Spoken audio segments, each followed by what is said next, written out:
Joining us now is Senior Director for the Foundation of Defense of Democracies, Enia Krivine.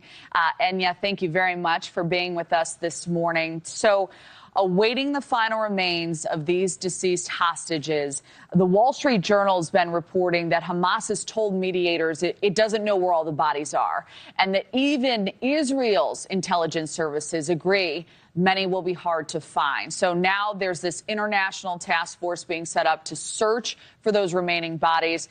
We know progress in phase 2, that's starting already. How do you see this issue factoring in?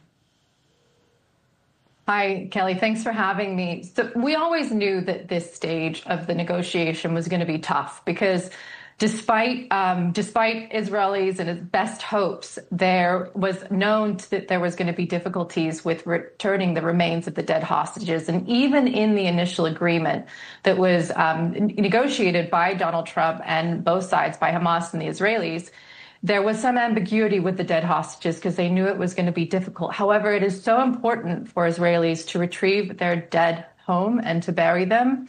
And Israel is such a small country, Kelly. I mean, everyone lives an hour or much less away from a hostile border where you could imagine these sort of infiltrations and hostage-taking terror activities. So it's so important for Israelis psychologically and emotionally to see closure on this and to see the last remaining hostages brought home and buried.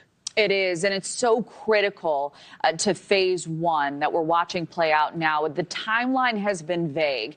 We have the ceasefire holding, but at the same time, Israeli authorities have reportedly told the UN that humanitarian aid, those shipments to Gaza, will be reduced or possibly delayed because of the small number of deceased hostages that have now been turned over. How long do you see this issue holding off that much-needed help?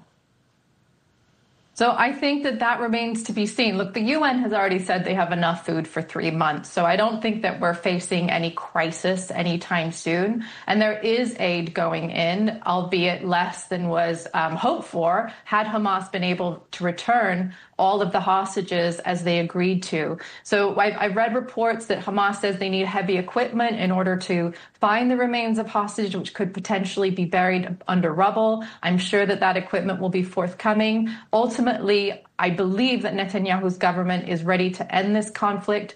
The way that Trump managed to negotiate the deal, the embrace of Israel, the way Trump came and spoke to the Knesset, I think that it was enough to deliver Israel a victory, a strategic victory over Hamas.